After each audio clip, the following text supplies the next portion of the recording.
Broadcasting from the business capital of the world, this is the Podcast Business News Network. I think if you were to ask anybody, what are you afraid of? Like, be honest, what are you afraid of? And if somebody were to say, nah, nothing, I'm not afraid of anything, they're lying. Yeah, we have fear in our lives, in ourselves, of many different things. And we're going to talk about that today and how to overcome different types of fear and move your life forward. And that's with help from somebody who's the founder and healer of Mindful Healing Heart. Winnie Chan Wang joins us. Winnie, how are you doing today? Great. Thank you, Steve, for having me on again. And I really look forward to connecting with the audience. Same here. And it's funny when I think about fear, it could be the littlest thing or it could be the biggest thing. But fear does exist in all of our lives at all times. Yeah. We can be waiting for an appointment and like we could be waiting on the Zoom appointment and the other person's not letting us into the room. And we're like, oh my God, did I get the date wrong? Is there a technical difficulty? We're about to go live. How's it going? It could be something as small as getting on Zoom, having your Wi-Fi, or, going to the airport. It's like, do I have my ticket? Do I have my passport? Am I going to get to the gate on time? Am I going to make my connecting flight? Is my luggage going to get lost? There's those kinds of everyday fear. Am I going to overcook the chicken?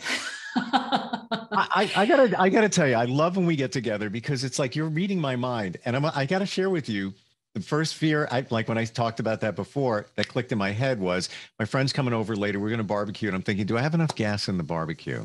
Now, yeah, maybe it's a minor fear. It's like, I hope I do. And then on the passport thing you just said, my daughter wants to go away on vacation, and we're just the two of us. And I was like, oh, okay, we've never done that before. Couldn't find my passport. So, and I recently moved, and I know it's like, oh God, I'm going to have to go expedite a new passport, blah, blah, blah, blah, blah.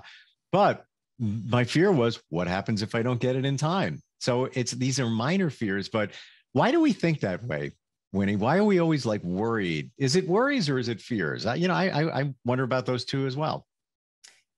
That is a really excellent distinction. Usually it's like a tip of the iceberg thing. If we think about, okay, passport, that's a small thing. What's the worst that's going to happen? It's like, okay, let's say you can't find your passport. Yep. You can't go on the plane. You can't go on the vacation. You wasted a bunch of money on air flight and hotel. But what's the worst that's going to happen? It's not like you're going to die. You still have a roof over your head, you still have food. And so we can worry about the small things, but the reason why we get really triggered is because it's like the tip of the iceberg. We have this general, what's going to happen? And really underneath that, there is a bigger fear, which is the fear of unknown, right? I think deep inside, we all want to be control freak. If I'm the queen of the universe, then X, Y, Z are going to happen. I'm going to have a lot of money.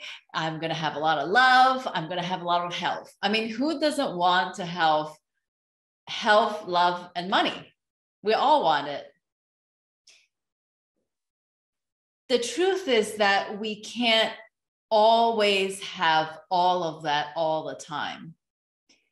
It's kind of like full moon and new moon. The waves come in and they go out, sunrise and sunset. The truth is that sometimes we catch a cold and then sometimes we recover. Sometimes we are in excellent shape because we work out a lot. And then sometimes we fall off the wagon. Sometimes we fall in love and we have this really great relationship with a friend or our kids or a romantic partner. And then sometimes the relationship is a little bit rocky and then there's conflict. And even money, you know, sometimes we feel like we're killing it, we're making so much money, or in our career, we're writing new books, creating new courses. And then sometimes we can have a little bit of a lull where we're in between projects or we're in between jobs and we feel like, oh my God, it's something wrong with me, right? And so really it all boils down to this fear of unknown. What's going to happen next? And this feeling of almost like ants crawling under the skin, be like, oh my God, it's so uncomfortable to sit with the uncertainty, right? And if we're not comfortable with uncertainty, what's going to happen is our brain, which has a negative bias, is going to generate a lot of doubt. What if I don't find my passport? What if I don't catch my flight? What if I undercook the chicken? What if my kids don't like the chicken I cooked?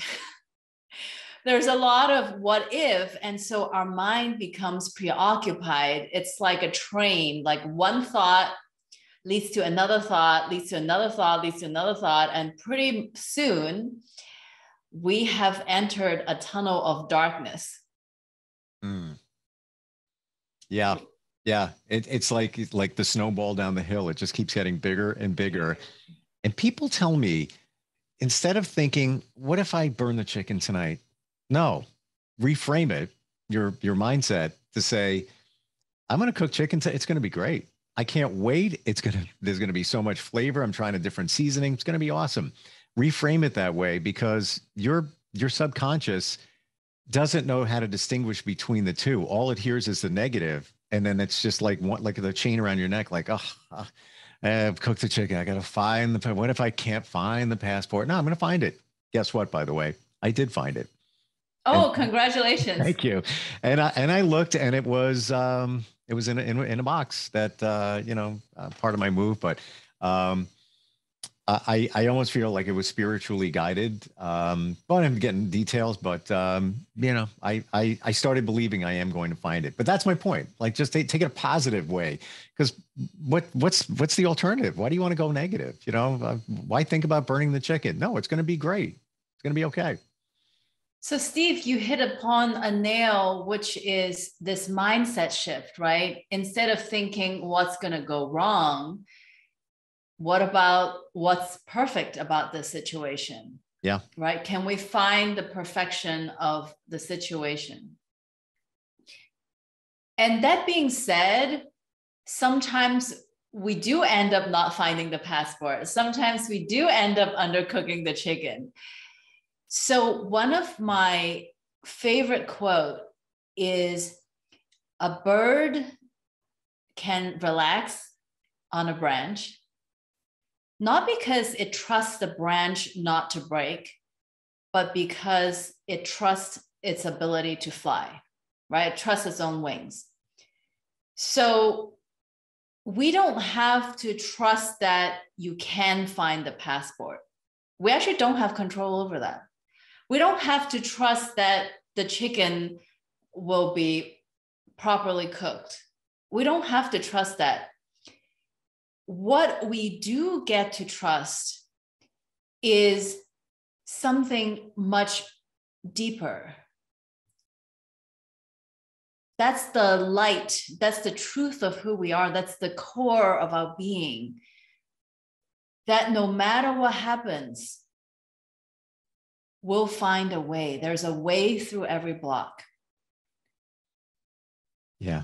Okay, so let's say the chicken is undercooked. Maybe we can drive to KFC and buy fried chicken. It's not the end of the world, right? If we can't find the passport, well, maybe we can have a staycation and play video games. There's always another way to find fulfillment. So pain and pleasure happens like day and night happens. Day is followed by night, and night is followed by day. Pain is followed by pleasure, and pleasure is followed by pain. So in life, we are constantly faced with obstacles like, oh my God, I can't find my keys, or I can't find my wallet, I can't find my phone. I'm sure all the audience can relate to that.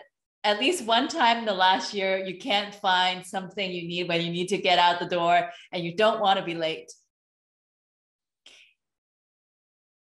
It's knowing that it's okay, even if I can't find something, and even if I'm late to the appointment, it doesn't make me less of a person. It doesn't mean the other person would love me less. I think underneath this fear of unknown, let's go down the tip of the iceberg, right? Okay, at the top is, this kind of like everyday surface, I don't know what's going on. And then there's this really deep not knowing. But the fear is, what if I'm not enough? How are other people going to judge me? Oh my God, they're going to think that I'm such a disorganized person. I'm not worthy of them hiring me, or I'm not worthy of my daughter's love because I can't find my passport and I failed to take her on a vacation, right? So underneath that fear of unknown is, how are other people going to judge me for this little obstacle, right? How are other people going to change? Are they going to love me less if I show up late to an appointment? Are they going to love me less if I couldn't afford this vacation? And so the answer is, whether the other person appreciates us or loves us, it actually doesn't depend on our performance, whether we produce a passport or produce, a flavorful chicken. It's actually what we vibrate is what the other person's going to come back to me, right? So if I vibrate fear of judgment, that's really because I'm judging myself. Then I'm really inviting other people to judge me. If I vibrate in, oh, I'm not sure, I have doubts if I'm worthy of being hired, then the other person is going to have doubt as to whether Winnie is worthy of hiring. But the reverse is true. If I come as love, then the other person will be, I can't get enough of Winnie. Wow. It's like bees just can't get enough of honey. If I make sure that I am love, then it doesn't matter if I failed to cook the chicken to perfection. It doesn't matter if I can't find my passport. It doesn't matter if I'm late to my appointment. If I am always in love, then I'm going to attract love and understanding and forgiveness and compassion right back to me, so that even if I'm late, people will still love me and they're not going to really hold that against me. I totally agree with you. And I'm not just saying that because we're here. I do. And, when you said just before in love, I think we mean practice love, like love yourself, share love, do things out of love, whether you're holding the door for somebody at, the convenience store, you love other people, whether you know them or not. People are cool. Sometimes there's some challenges there. And the other part is that you had said, in terms of worrying about things going wrong, like the chicken and the passport, I think what we forget is we need to trust, like the bird on the branch. Yes. Trust that we can fix it or recover from it. It's not a big deal, but you need to trust in yourself that, if you mess that chicken up, I got a plan B.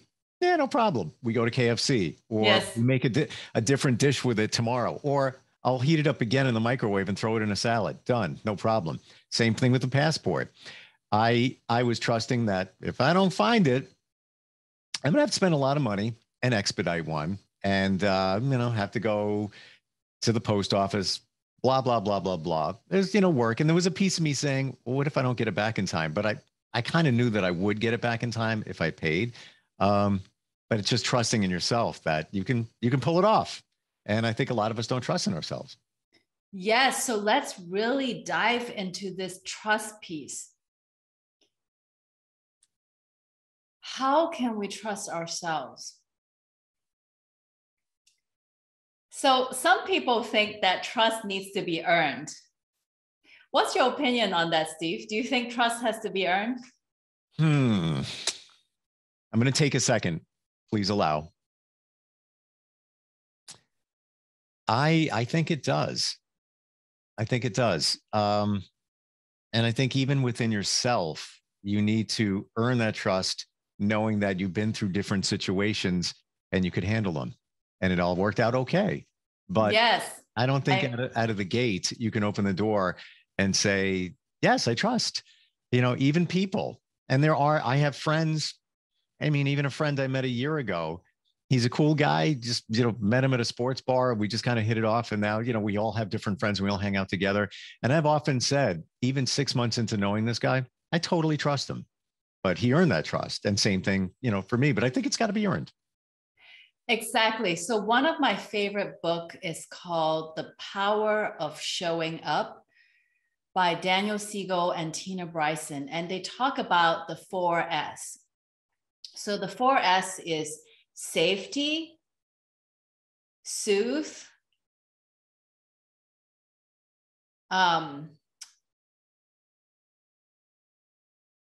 safety, seen, soothe, and secure. So what that means is, let's say, oh my God, I can't find my passport and I'm freaking out and I'm running around the house like a mad chicken. Like, where is it? Where is it? Where is it? Okay. And I was. So the first S is safety, as in I'm going to create an emotional safety. I'm not going to speak negatively to myself. I'm not going to call myself a loser. I'm not going to call myself names. Oh my God, look, you are so disorganized. You never put things in the right place. So the first safety is really saying, you're okay. You're safe. And not speak to ourselves negatively. The second S is seen. Seen is like to validate, right? So we can say something like, well, if you put 10 people in my shoes, 10 people are going to run around the house like a headless chicken, because I can understand why you are reacting the way that you are. I can understand why you're freaking out because you really want to have a passport and you don't. The third S is soothe, right? So now we really can't find the passport, but it's okay. Even if we don't go on the vacation, it's okay, right? So it's having these soothing techniques, and maybe it's breathing, maybe it's taking a bath and relaxing and just allowing and trusting the process. And what I love is that the final S is called secure. And how we arrive at secure is if we can repeatedly do safe, seen, and soothe.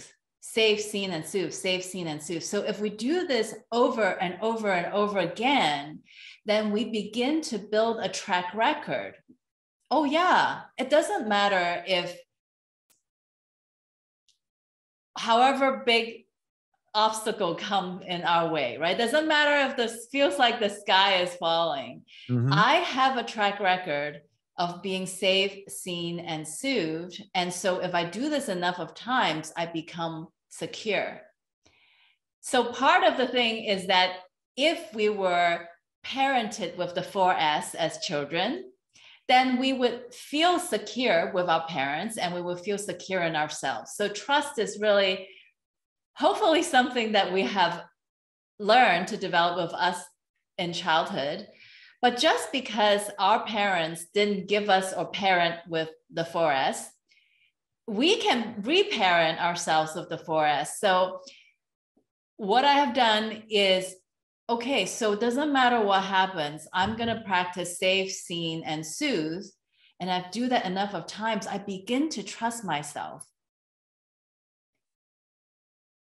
And so that was really the core of how we begin to cultivate this trust, right? The bird can trust it can fly because it's flapped its wings many times before, right? So it does take practice. It does take embodiment. And so a lot of people walk around like, oh, I don't know if I can trust my partner. I don't know if I can trust the people I work with. I don't know if I can trust my kids. I don't know if I can trust my spouse. Now, listen up, guys. If you have trouble trusting the people in your life, that's because you have trouble trusting yourself. I agree. But I have a question. Okay, just let me finish this thought. Okay, absolutely. So then the next question is, how do we really cultivate this trust in ourselves? And that is why I wrote the book and have this course and create this online community. All of that you can find from my website, www.mindfulhealingheart.com. Because don't you want to gift yourself this gift of trust? Don't you want to trust yourself, right? So yeah, I feel like, I can chant mantra, be like, I trust myself, I trust myself, I trust myself, I trust myself, I trust myself. That doesn't mean I can actually trust myself, because I need to embody the trust. I need to vibrate in the trust. And that's why I wrote the book and have this course to really do the energy healing so that everyone can see, wow, in my life, I've had a lot of challenges and I've had success turning all the lemons into lemonade. All right, Steve, it's your turn. Take it away. No, I was just about to say what you said, in that you take a look at our lives, everybody watching, everybody listening, and where you were years ago and where you are now, and the things that you overcame, whatever they may be, but you did, because you had to trust. Otherwise, you wouldn't have gotten there. And maybe there was, maybe you didn't totally trust every single time, but there's your scene, with the 4 S's. The only thing I would say is, you said before that, you trust this person, that person, that person. If you don't trust them, maybe you don't trust yourself, unless they've given you reason not to trust them. So that would be my disclaimer. Right? So that is a really good point. So in one of the translations of Tao Te Ching, there's a quote. It says, trust people who are trustworthy. Trust people who are not trustworthy. That is true trust. Now, maybe this is a little bit controversial, and I welcome the audience to call in and leave comments. And by the way, mindfulhealingheart@gmail.com if you want to talk about this trust issue some more. What does it mean? Trust people who are not trustworthy, and that is true trust. Is this fundamental idea? Do you think that the universe is out to get you and you have to guard against that all the time? If that is your view, you have every right to do that. And I completely respect if you want to think that the world is out to get you and you have to defend and protect and guard. But also there's another possible way, is to look at the world as everything is happening for me. There's perfection in everything, right? So for example, I had a car accident, and you can say the car accident is bad, but it was because of the car accident that I had the spiritual awakening.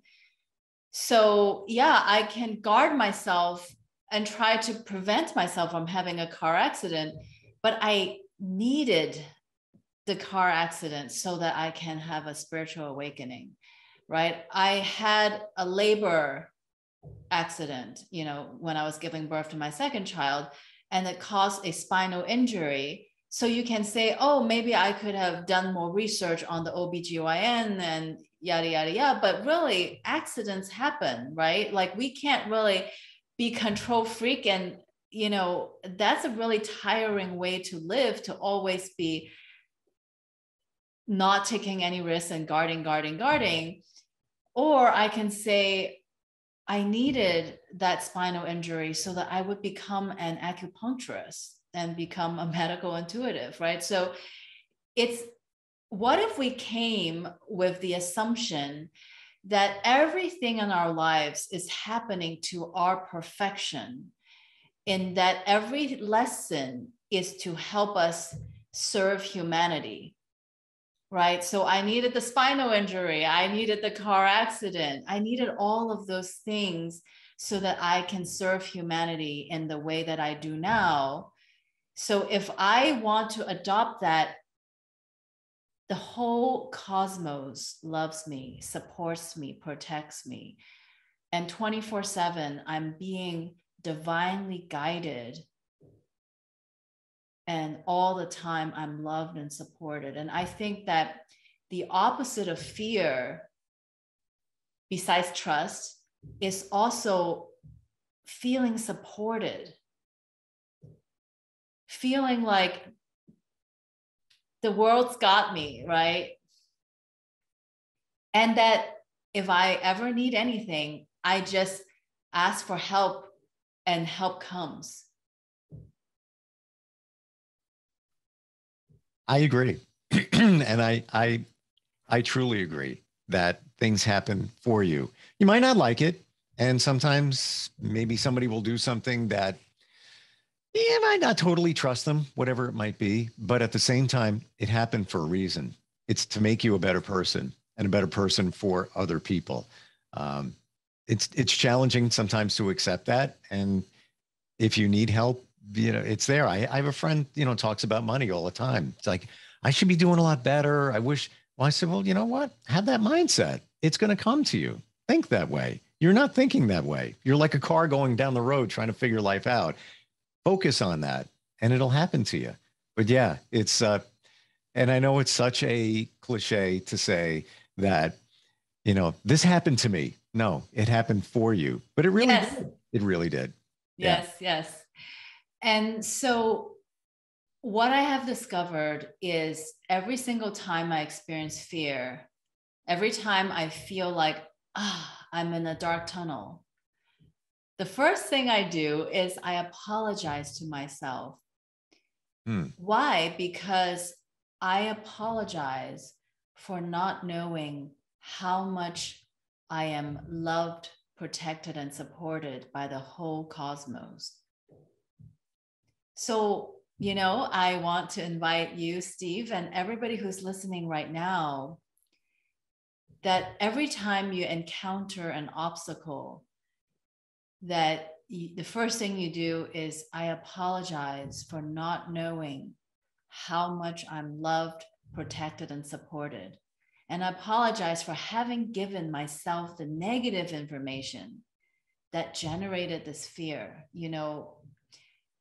I apologize for having judged myself, having spoken negatively to myself, having thought that I'm not enough and I'm not lovable, and having created all this frustration and suffering for myself.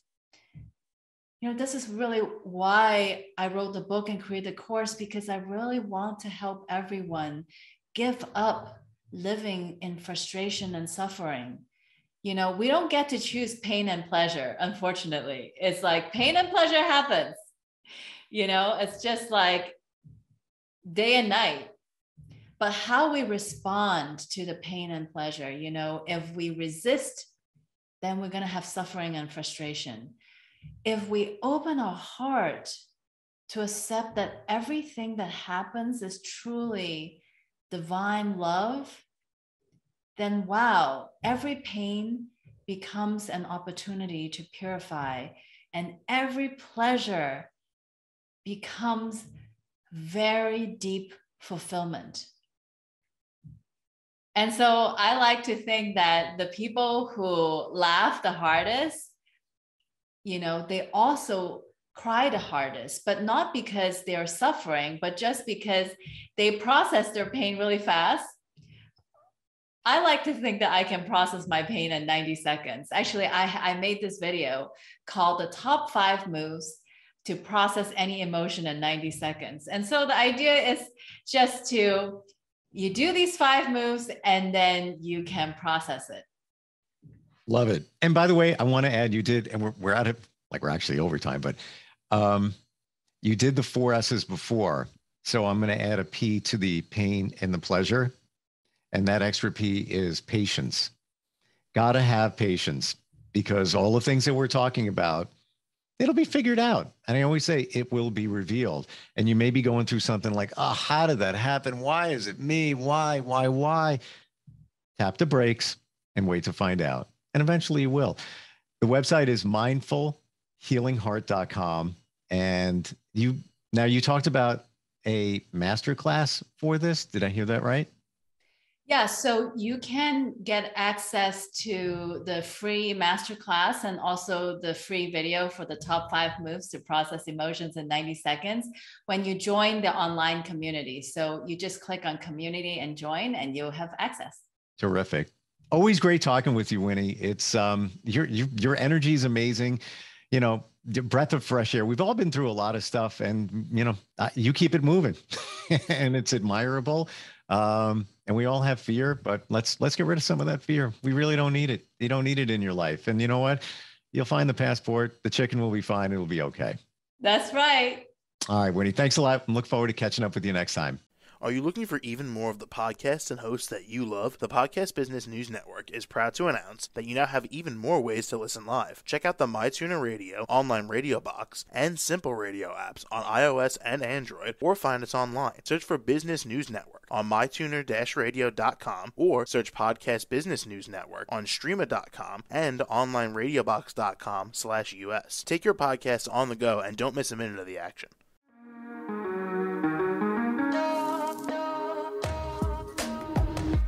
Broadcasting from the business capital of the world, this is the Podcast Business News Network. For nearly 2,000 severely injured veterans, everyday life has become filled with barriers.